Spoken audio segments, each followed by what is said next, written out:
गुरुगणेशाभ्याम नमः। भृगुवंश का इतिहास यही हम देख रहे हैं।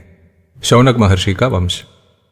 शौनक महर्षि के दादाजी रुरु सांपों के बड़े शत्रु बन गए, क्योंकि उनकी मंगेतर प्रमद्वरा एक सांप के काटने से मर गई। बाद में रुरु ने अपनी आयु का आधा देकर उसे जीवित किया। उसके बाद जब भी कोई सांप रुरु के सामने आया तो उसे मार देते थे। रुरु ऋषि थे, देखिए, तब भी गुस्सा, बदला, इन सब भावावेशों के परे नहीं थे। मन को नियंत्रण में रखना बड़ा कठिन है, करते ही रहना पड़ेगा। ऐसा नहीं कि एक बार कर लिया तो वश में रहेगा मन सदा के लिए। पूर्ण रूप से वैराग्य आने तक ये करता ही रहना पड़ेगा। उकसाव कितना बलवान है इसके ऊपर भी है। एक बार जंगल में रुरु ने एक सांप को देखा। वो एक डुंडुब था, जहरीला नहीं था, बूढ़ा भी था। रुरु ने उसे मारने तुरंत ही एक डंडा उठाया। सांप मानव की आवाज में बोलने लगा, मुझे क्यों मार रहे हो? मैं निर्दोष हूं। हमारी जाति के सांप किसी को नहीं डसते, हमारे पास विष भी नहीं है। रुरु ने कहा, एक सांप ने मेरी पत्नी को मार दिया था। उस समय मैंने शपथ ली कि जो सांप मेरे सामने आएगा उसे मार दूंगा। डुंडुम ने कहा, हम सिर्फ सांप जैसे दिखते हैं, पर किसी को डसते और मारते नहीं हैं। हमें यह सब करने में मजा नहीं आता। सांपों के बीच कुछ दुष्ट और क्रूर भी हैं, जिनकी वजह से सारा नागवंश बदनाम हो जाता है। आप एक धर्मात्मा हैं, आपको यह पता होना चाहिए। रुरु ने उसे छोड़ दिया और बोला, कौन हो तुम? कोई साधारण सांप तो नहीं लग रहे हो, मानव के जैसा बात कर रहे हो। मैं एक ऋषि हूं, सहस्रपात नाम है मेरा। एक श्राप के कारण मैं सांप बन गया।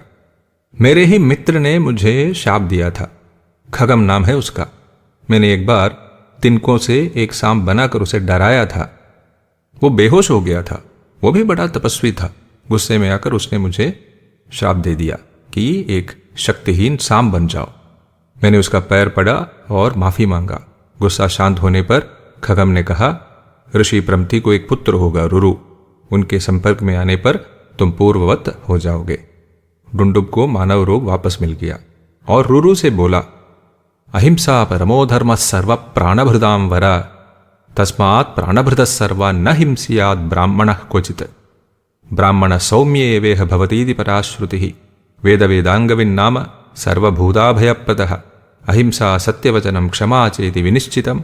ब्राह्मणस्य परो धर्मो वेदानां धारणापि च। क्षत्रियस्य हि यो धर्मः स हि नेष्येद वै तव। दण्डधारणमुग्रत्वं प्रजानां परिपालनं तदिदं क्षत्रियस्यासीत् कर्म वै शृणु मे रुरो।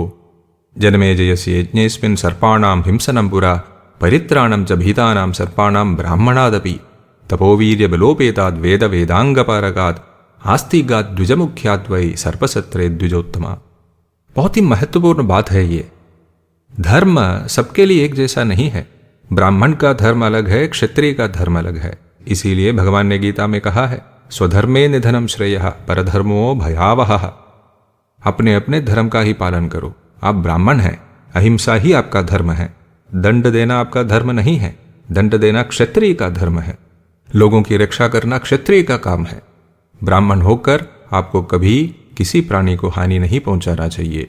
ब्राह्मण सौम्य स्वभाव वाला होना चाहिए, करुणा और दया से पूर्ण होना चाहिए। किसी में दुख और उद्वेग पैदा नहीं करना चाहिए ब्राह्मण को। वेद और वेदांग आप लोगों के शरीर में रहते हैं। इस बात को समझकर आपको सबके हित में ही आचरण करना चाहिए। सत्य और सहनशीलता का आचरण करना चाहिए। आयुध का उपयोग करना और दंड देना क्षत्रिय का काम है, क्षत्रिय का अधिकार है। परिस्थिति को देखकर अगर उसने ऐसा नहीं किया तो वो अपने धर्म से गिर जाता है। लोगों की रक्षा के लिए वो आयुध का उपयोग कर सकता है, आप नहीं, क्योंकि आप ब्राह्मण हैं, क्षत्रिय नहीं। जन्मेजय परीक्षित के पुत्र जब सांपों के उन्मूलन के लिए सर्प यज्ञ किया था तो एक ब्राह्मण ही आकर सांपों को बचाया था, आस्तिक। रुरु ने कहा, इसके बारे में मुझे बताइए। सहस्रपात ने कहा, इसके बारे में आप बाद में सुनेंगे। रुरु अपने पिताजी के पास गए और उन्हें जंगल में जो कुछ हुआ सब सुनाया। महाभारत का पौलोम पर्व यहां समाप्त होता है। आगे सर्प यज्ञ के बारे में है, आस्तिक पर्व। हरि ओम।